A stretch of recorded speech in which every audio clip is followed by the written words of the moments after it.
اللہ کا فرمان ہے کہ قرآن مجید پہاڑوں پر اتارا جاتا تو اس کے بوجھ سے وہ پھٹ جاتے، لیکن انسان کے سینے نے اس کو قبول کیا۔ یہ کتنی بڑی فضیلت ہے کہ انسان اللہ کا خلیفہ ہونے کے اعزاز کی وجہ سے قرآن مجید کو اپنے سینے میں محفوظ رکھتا ہے تو وہ پرسکون ہو جاتا ہے۔ یہ قرآن کا اعجاز ہے جو انسان کو روحانی طور پر ایسی قوت عطا فرماتا ہے کہ جس کی جگہ کوئی میڈیسن نہیں لے سکتی۔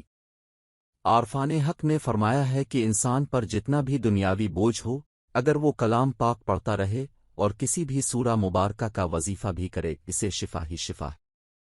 عارفین کہتے ہیں کہ قرآن مجید جو شخص سورۃ الاعراف ہر مہینہ میں ایک دفعہ پڑھے گا تو اسے بروز قیامت کوئی خوف و غم نہ ہوگا۔ اگر جمعہ کو ایک مرتبہ پڑھے گا تو اس کا حشر ان لوگوں میں ہوگا جن سے حساب نہ لیا جائے گا۔ جو کوئی سورۃ الاعراف 3 دفعہ پڑھے گا، جابر حاکم اس سے نرمی سے پیش آئے گا۔ اگر کوئی شخص باوضو عرق گلاب اور زعفران سے سورۃ الاعراف کو پاک کاغذ پر لکھے اور موم جمع کر کے اپنے پاس رکھے، وہ انشاءاللہ آنکھ کی تکلیف، آنکھ کے زخم سے صحت یاب ہوگا۔ اگر کوئی سورۃ الاعراف لکھ کر اپنے پاس رکھے گا، وہ ہر قسم کی دنیاوی مشکلات سے محفوظ رہے گا۔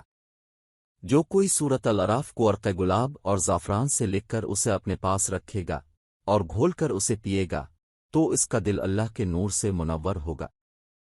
اور کوئی شخص سورۃ الاعراف کو لکھ کر اسے شہد میں ملا کر پیے گا تو اس کے علم میں اضافہ ہوگا۔